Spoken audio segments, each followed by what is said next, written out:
And that's day 2 of the committee that is probing into events leading to the killing of some 2 persons with some others injured in EJURA.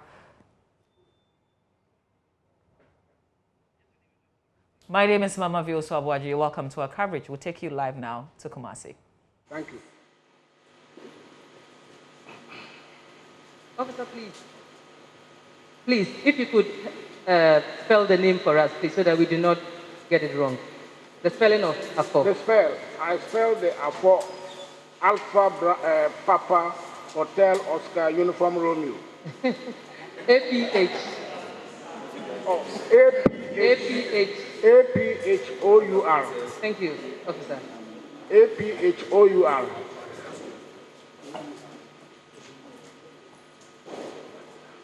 Please, can you?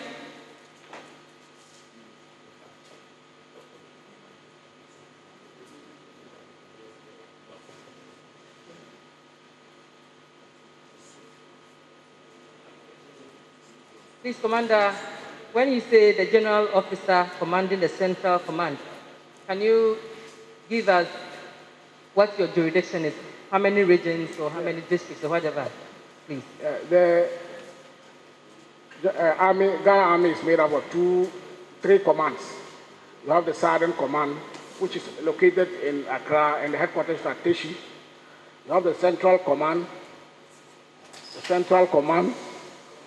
Can we have the first one? No, after the first one, they are recording. Sorry. Okay. The Central Command, which is based in Kumasi here, and it's made up of 3 units. The units are 4 Battalion of Infantry in Udara Barracks,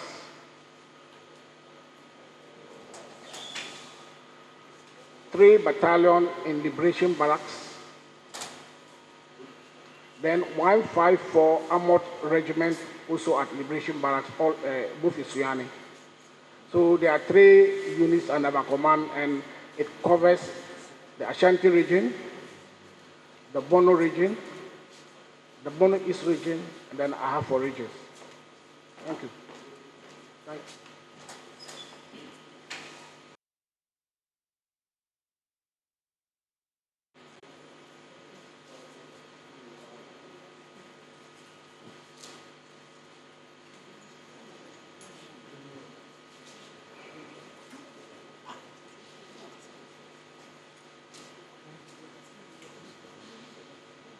Yes.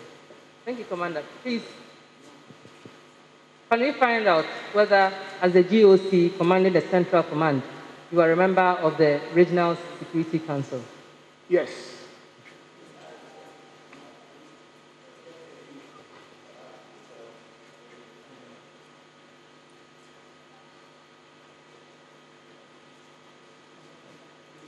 Yes. Thank you.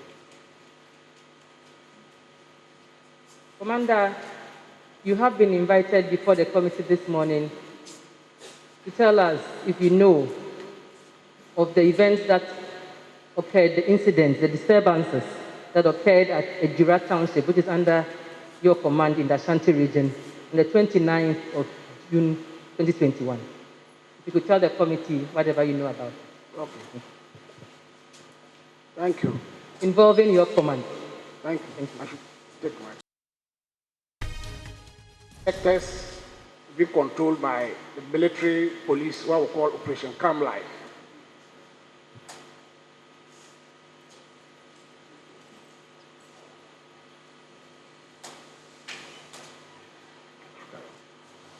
So we patrol, or the military police patrol teams patrol the whole of Kumasi. Ever since I took over command in 2019, we kept criminality.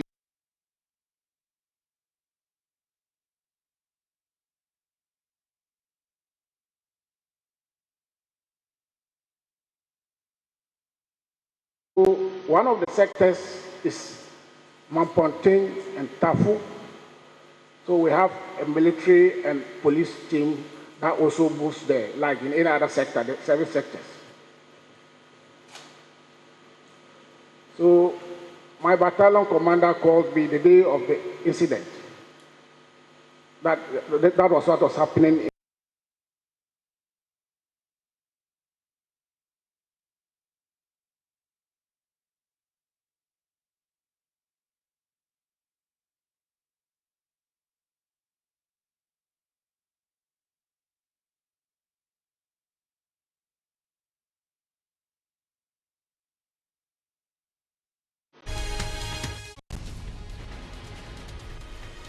And that there was a, for us as Operation Calm Life, already we were operating with the police to move inside and do something. If not, things will get out of control seriously. Commander, please, can I ask you, if you could tell the committee what exactly were the disturbances that your unit commanders told you about? What exactly did they say was happening? What we heard was that there's a gentleman who was killed. The details I didn't actually, that was killed. And then I think when he was, that was the Sunday, a gentleman who was killed. And that there was serious riot, civilians and everybody was creating a problem, and then they were giving the police in particular problems. The police in particular problems. So it appears the police command over there had to call their command over here in Kumasi, and then they also relayed that to the chairman of RECSEC, I believe. So that's where the RECSEC chairman then called me and said we should have to intervene immediately, if not things will go out of control.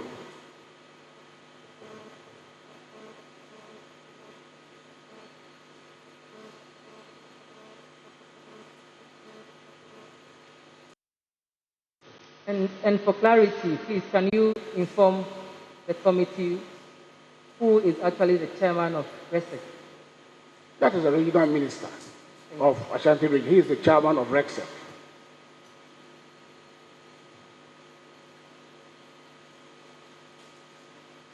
Please, you can continue. No.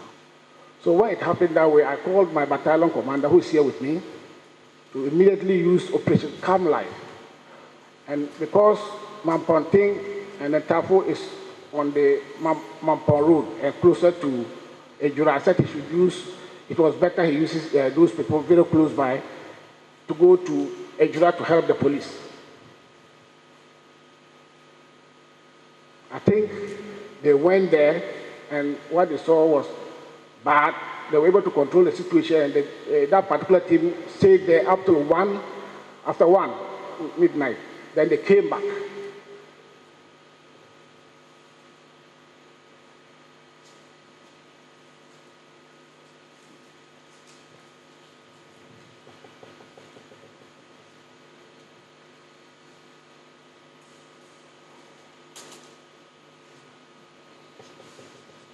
Please, can you tell the committee to be specific? What day did they stay till 1 p.m.? That was on the Sunday night, in the evening night. They stayed after that. I think they came back the following morning, I think Monday dawn or something. Came back to Kumasi. Monday, yeah, Monday. Okay. So they stayed... At least my battalion commander here, he will have the dates.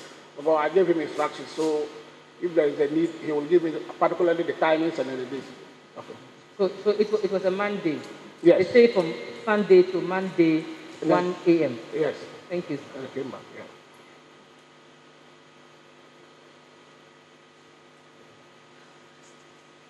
Then the Monday, we were back doing the normal patrols. Of course, not knowing that what happened in EJURA was something very bad. We intensified our patrols within Kumasi that Monday.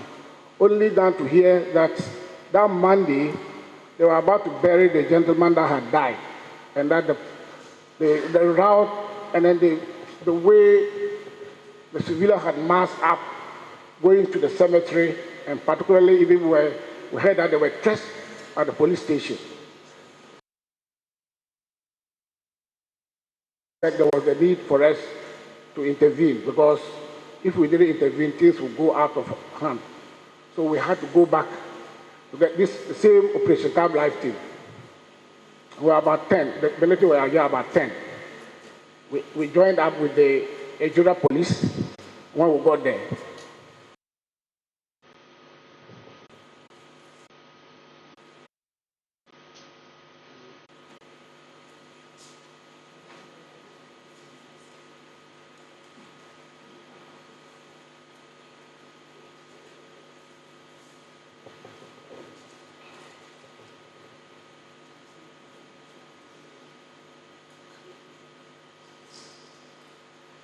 Please, you can go on. Now, so back in EJURA, the crowd was very, very bad going to within the general area of the cemetery. Then we all watched it on television, what we saw. Then at that stage,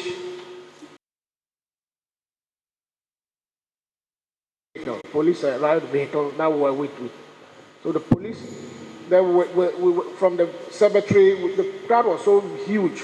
I don't know which part of the cemetery is, but we saw the crowd moving, charging on the military police team.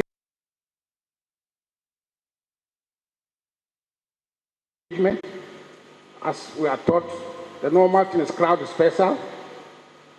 We started giving warnings, verbal warnings, that is done in the military. They couldn't heed to that. We fired warning shots. I think at the time that we fired the warning shot, we realized that some people were then firing within the crowd. Had fired one or two, okay.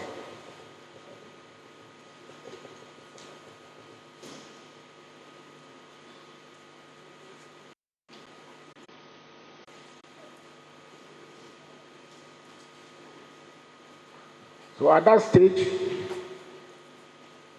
was becoming too bad for us to see civilians firing from the crowd. I think the commander at that stage then had to use minimum force by trying to fire to maim those who were involved. So if we realize that they fired and then we didn't have instant death within the crowd, I think they were evacuated to the hospital, and then I think we heard that two died.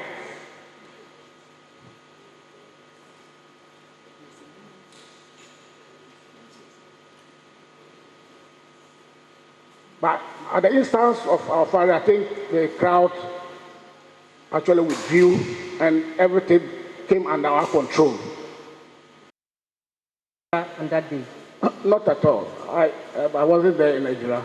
I was sitting in Kumasi and monitoring everything, and my battalion commander was briefing me. And then we had, in the military, we do our call, we send INCREPs, incident reports. So at every stage, we send incident reports to my headquarters in Accra. And it was based on what the field commander told the battalion commander. He told me that that's based on that I'm reporting.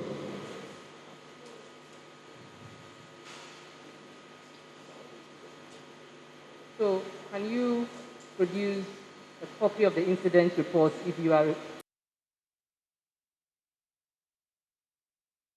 Give you, but I will clear that with my higher command as to whether it is the right thing to do to give military documents out, but I'll clear that, and if it's possible, we'll hand over the INCREPs to you.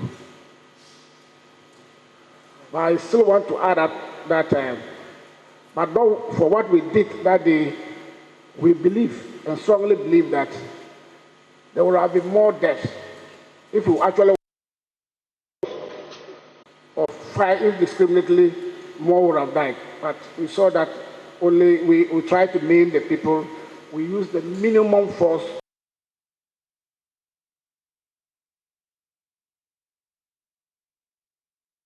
And were able to control the situation. So for clarity, you had 10 officers at EJURA on that day. Is that not so? Yeah. And they had how many vehicles did they take along? So vehicles.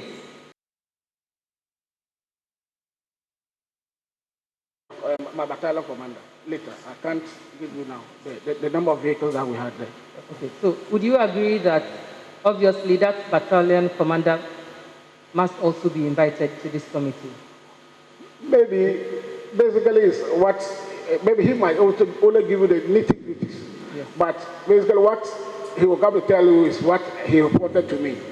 Maybe the nitty-gritties, but if you think that there is a need, but I think basically what I'm telling you is what he reported to these patrols that we've been doing. But not for what we did in EJURA. I can bet you there will be more casualties, more deaths to civilians, and security alike.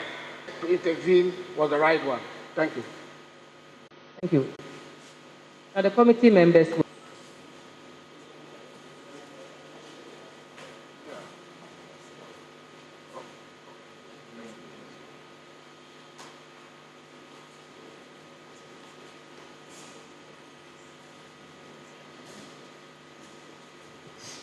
We thank you, GOC. Thank you, sir. Members who would like to ask some few questions. Yes, sir. DOC, thank you very much for your testimony. I'd like to ask you, when your battalion gets on the ground, do you have constant contact with them, even in the situation we saw in EJURA? Certainly, we have. What in the military happens is that when we deploy immediately, we send an immediate incident report. And then once the incident report, if the field commander sends the report to the battalion commander, he sends it to my headquarters. So we monitor everything. But of course, the details, the nitty-gritty sometimes, I may not get it, but the field commander on the ground will be able to get the nitty-gritty. But we get reports, immediate reports, whatever ever happens. Yeah. And the field commander usually has the last say, or they have to come back to someone like you, for example, to give them what to do to graduate or escalate their intervention? I didn't get that. If you can repeat it. I was asking if the field commander would usually, after they've given you an incident report, wait on you to give them what to do in the next instance, or they are allowed to take their own decisions on the field? On the ground, they take decisions depending on the situation. They don't have to wait for us to give instructions as what to do. But they are trained officers, they know the procedure, the rules of engagement. So on the ground, the field officer takes the decision he takes is appropriate. If he has any problem, he calls back to his battalion commander. But this is a matter of, it's fast, it's done very, very fast. It's not, it doesn't take too much time. I suppose my last question is, you've said that this particular operation was done in conjunction with the police. On the field, who takes the lead in terms of whose command goes in terms of crowd control, for instance? Yeah. When it gets to where the military is invited, the military takes control. When it gets to where, at the stage that the military is invited on ground, the military takes control. That's what happens. Thank you, Commander. Let me ask you, when you ordered them to proceed to EJURA, what operational gadget did you ask them to carry along? When you asked them to proceed to EJURA, upon the instructions of the Regional Security Council chairman, what operational gadgets did you ask them to carry along? Oh, there is SOP in the military, even with the patrol that they've been doing, it's an SOP. Our established equipment is SOP. Once you are moving to an area, you don't have to call the officer, take this, he himself knows the equipment and then whatever he's supposed to go with. That one we can get back and then we'll get the details of it. But it's an SOP with every officer. That particular operations you go with along with certain equipment. If I may ask, did they carry along tear gas to disperse the crowd or demonstrators? The military, we don't have tear gas. Maybe the police, but we didn't carry tear gas. The military, we don't. Within our equipment, I don't think we have tear gas. That I'm aware of. So they didn't. I believe they didn't go with tear gas. You see, it's a joint operation, yes. The police and the military, and you have told the committee when it is a joint operation, it is the military that takes the lead. So we are assuming that whatever equipment, gadgets that they are taking to the scene, the military will be aware. So my question is, did the team, including the police, did they carry along tear gas? Not to my knowledge, but once we take over at that stage, we have a procedure that we follow.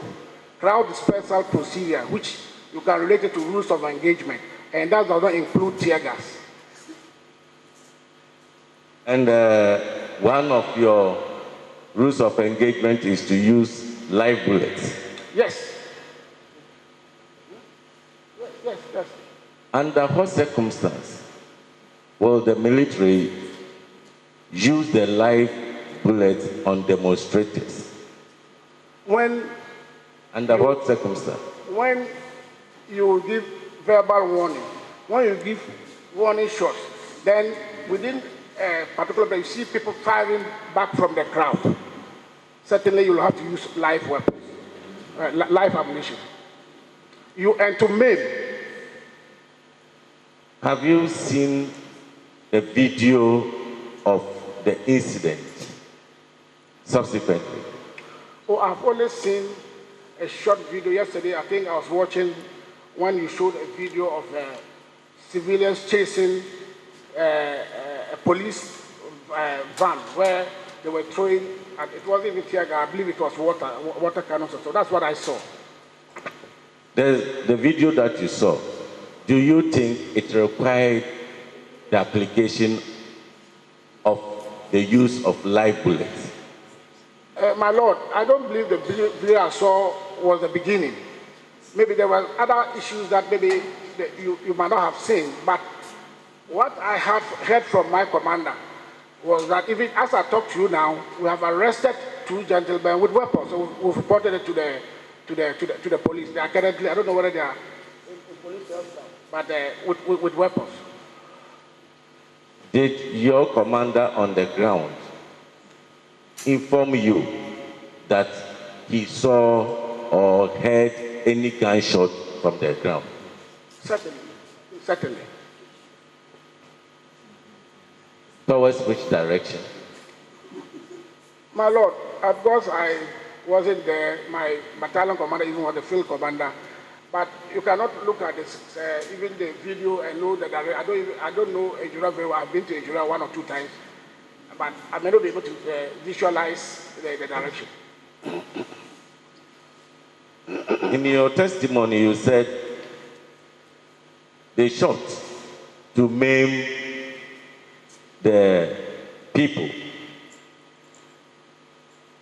After they shot, did they proceed to look at those who were wounded to ascertain whether they were holding any weapons like a gun, a machete, or something? Did your men do that? My Lord, my men should not do that, because we are there on an operation. Then we cannot. That was even dangerous, because if the people had shot at us and we were replying, for us to do a follow-up within the crowd to know how many were, I think would have been foolhardy on our part. The purpose of using the live bullet is to take absolute control of the situation. Yes. Having fired warning shots, having fired into the crowd to, as you described, as a minimum force to take control, were they able to take control of the situation? The crowd dispersed. And then it was under control. The crowd never surged back. That's as I was told. So if the crowd has, I believe, they would have been fired more, but because of that firing, it scared them, and I think the crowd was under control. This brings me to the earlier question. You have taken absolute control. Men have been shot. Those wounded couldn't run. My question is, the wounded, did your men find them with any lethal weapon at the scene? My Lord, I think we didn't follow up on that. We didn't follow up on that to find out whether those who were wounded, I mean, they were. We didn't follow up on that, my Lord. Don't you think that, in view of the fact that one of your procedures is to use live bullets when they need arises. It would have been better for them to have arranged an ambulance, for example, to follow them, so as that if any casualties should happen, they will be carried to the hospital for treatment, because your intention is not to kill. Maybe after an afterthought, maybe that would have been appropriate. Thank you.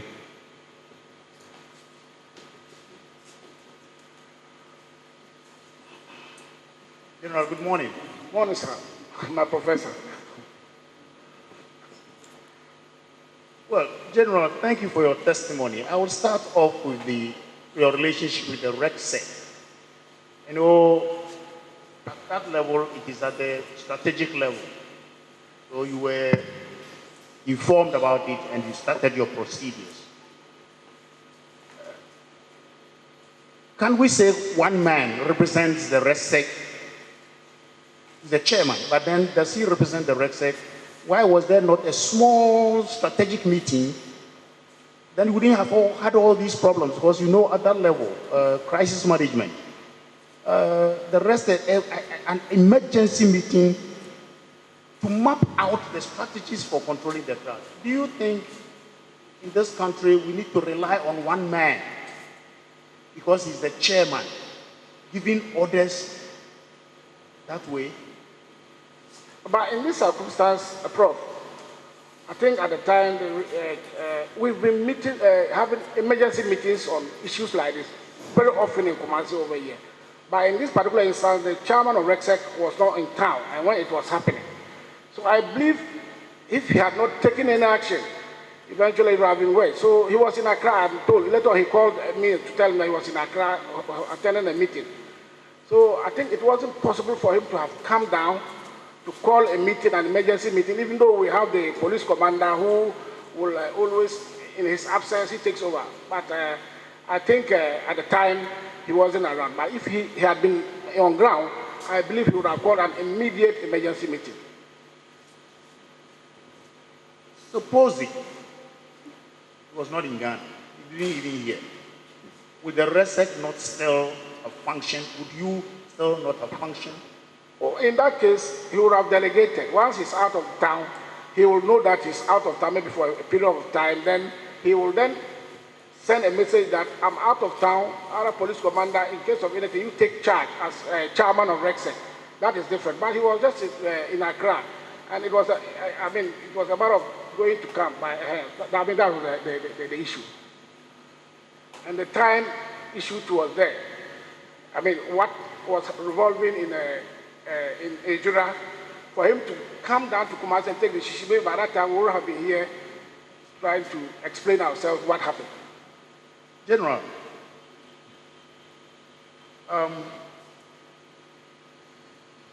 in such situations, when the police are overwhelmed, the general practice everywhere is the military comes in and takes over completely. But the military does not just go in and say, police, stay, and then you take over. You know it already. What went on between the police and the military? You know, there should have been some kind of briefing, Yes. handing over, Yes. and the strategies, the role that who and who will play. My Lord asked you whether there was ambulance, because it is what we normally call interagency cooperation to douse the fire. Yes. Was there any kind of thing like that, or the military just went in, we know how to do it, but there should have been some interagency cooperation? So, my Lord, maybe that is the procedure, and we know when we are to take over, as we are invited, there's a whole lot of official procedure that takes place. But with the exigency, sometimes you carry out the action, and these procedures are later worked out. Because you cannot wait to carry out a procedure. By the time you get there, you must as well not even go there. But the cooperation between we and the police has been there. Like I just said earlier, we do Operation Come Life duties every day. In fact, since 2019, we do it every time. We have a joint task force where we meet, we brief each other every day before. So even before they went there, I believe they knew what they were supposed to do, my Lord. General, You were getting sit reps. You were getting sit reps. Was there any point that, as a GOC, you felt some other methodology, some other strategy should have been applied from the sit reps? So, the e-creps that we got, I don't know, but that was the best action that we could take at the time. Maybe or that was the best action we saw was necessary at the time. And maybe it could have been different, maybe at another circumstance. But at that particular time, that was the best that we could do at the time. General, you are very experienced in these areas, I know. Yeah, yes, sir. I know you personally. Yes. This is not the first time we're having such a situation where the military will have to come in and take over. In your experience, would you say that such external situations and the procedures we adopt, like this current one, should be continued? Should this be the only optimal way of crowd control, conflict resolution, mob resolution and things like that? Is it, how long can we go on this way? The military comes in, somebody is dead. The military comes in, somebody is dead. In your opinion, is that the only way we can go? Why aren't we diversified? My personal opinion is that, of course, what you are saying, I subscribe to that. But maybe the other services, I cannot talk for the other services, but with the military, the procedures that we have, and we've been practicing ever since, we haven't had problems, but I cannot talk for the other services. With the police, maybe, but I believe even the police now, things are changing, or things have changed, and maybe it could have been better, my lord. General, I won't agree with you that you don't have problems, that you have been practicing. You always have a problem. You still have a problem. You are sitting before us. So there is a problem. Yes. And you know that if we are following the procedures that you and I know, yes, we talk about, then we could have done something about crowd control, about hooliganism. That's what I'm talking about. Yeah. If you agree with me... So, but, my lord, but it's also, I think something basically has to be done with even the citizenry. What I saw on the video that we saw there was terribly unacceptable in a way, that you could see kids as young as 10, 8, I could see, chasing a military or a security vehicle that was even pumping water into them. And they were speaking, I understand Hausa, and I heard some of the words, Segu, Kusuna Gudu, they are running away. It is bad. So maybe the mindset of the whole scenery is something that we should also consider, please. General, 2 wrongs do not make a right. Yes, yes, sir. They did all that. Yes, sir. 1 man dead is worse than all that they did. Yes. And my contention is that maybe our standard operation procedures need to change. Yes. Thank you. Thank you, sir. Yes, General, you said the chairman of RECSEC was out of the town in Accra, and he called. For that matter, RECSEC without him couldn't meet. In this digital age of ours, we all know a call, a video call, or Zoom meetings can be held. Will you agree with me that without him, the other members of RECSEC could have had an emergency meeting either by Zoom or any other technology? My lord, that could have been possible, but I don't think he has a deputy regional minister yet. And it will amend that it will fall onto the police, because in the absence of the 2 political leaders, I think the one who takes over as RECSEC chairman is the police. And I'm not trying to say that, but for what happened at that particular moment, I think maybe who will organize a Zoom? Is it the police commander who will call me, or the immigration officer? I don't know, but it would have been a little bit difficult. And we believe that once he was in Accra, and the issue had happened, and then when he came, he called an emergency meeting. Immediately he came back, he called an emergency meeting. Now we discussed this. Very well. Let me ask again, what was the specific message that the chairman gave to you, which prompted you to order the battalion to move to EJURA? What was the specific message that came to you from the chairman? My Lord, it wasn't actually a battalion that we sent there. Like I said earlier, we already operate with the police as Operation Calm Life in Kumasi every day, and we have sectors. So one of the sectors, we have the police military patrols. So he called and said, did you watch the issue that is happening in EJURA? I've got information that is getting out of control, and I believe that the EJURA police, if we don't take care, they will be overrun, or something serious will happen. Can't we move there? I said, no, it was better rather we move there with a few soldiers at that time. Even with, so I moved, the battalion commander moved there with military and police to join out with the EJURA police. So that's why he said. Has it come to your knowledge, either during or after the incident, that the district commander of EJURA sent any message to his superiors, either the divisional commander or the regional commander, regarding the situation they found themselves in at the time? Has it come to your knowledge that the district commander? I haven't heard that. I haven't heard that. So upon what basis do we assume that the police at EJURA were overwhelmed? It is based on what the chairman of RECSEC told me. And I believe once he told me, he couldn't have been lying. It means he got proper intelligence that this was what was happening. And I based everything, my decision, based on the chairman of RECSEC to salvage the situation. And I think it was a better option in my view.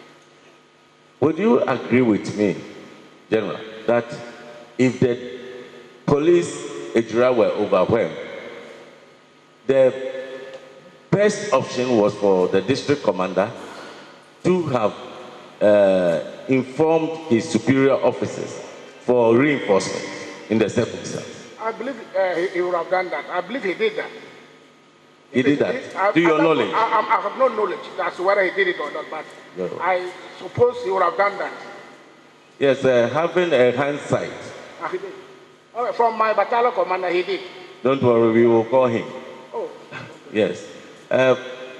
Having a hindsight to the incident that happened, do you have any suggestions for the committee so that we can consider if we have to make recommendations about the procedures in relation to mob rioting and crowd control? Do you have any suggestions for us? My Lord, my suggestion would be that I think the committee should accept that it is really very, very necessary when the military is called to support the military in such situations. If not, we can see ourselves in a very serious crisis one day, which will rather even be bad. So I believe that the committee should add in their report that in such situations, the military should support. Well, if I understand you perfectly, you are saying that before the military will be called to intervene in any sort of situation like this, it should be a situation that requires the military, but not in every given situation. Oh, yeah, exactly, sir. Thank you. Yes.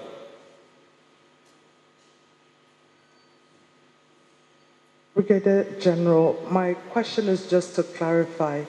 The 10 people, or 10 of your men, officers that arrived in EJURA, are you aware of them arriving in batches, or all 10 of them arrived at the same time? They arrived at the same time. And was it one vehicle, or how many vehicles? All 10 of them arrived one vehicle. In one vehicle. Well, thank you very much. I suppose my last question is, as the DOC and as a member of the RECSEC, do you ordinarily give advice, security advice, as to what steps can be taken in different security situations? Absolutely. This is the norm. And so in this particular instance, were you, asked, because I understand that you were told to move your men there, but were you asked for your advice in terms of how to disperse the crowd or bring the situation under control? Oh, but the advice is the procedures that I will take as a military man. Okay. As I had laid it to my battalion commander. These are normal procedures that everybody in the military will know. Okay. Yeah, thank you. All right, thank you. Yes, General, we thank you very much. We would like to find out from you if you have the ground officer, the officer who led the team to EJURA here, if he can assist us with certain information. He's not immediately here. Here? He's not immediately in the hall. He's not here? Yes. Yes, but can I have the battalion commander, the one who... We want the officer who went to the ground with the troops. Me, you may have to... That may be tomorrow. Maybe tomorrow. Yes. Yes, we will appreciate it if you can ask him to come tomorrow, 10 o'clock, for him to assist us in our investigation. We are very grateful to you, and we thank you for spending time with us. At least you for enlightening us to the effect that anytime that we are inviting the military to come in, we should expect live bullets. Yes, I think maybe the military will also put in an application for, is it plastic bullets? Or what do they call it? Yes, so that it shouldn't be live bullets, because we are talking about human lives here. You may aim at the legs, but it will end up in a different thing as we have on our hands now. So when you are making requisition, please don't be applying for live bullets. Plastic bullets may do. Yes. Thank you very much. Thank you, sir, my lord. I also want to extend the same to my professor who taught me conflict management at Lesia. Thank you, sir.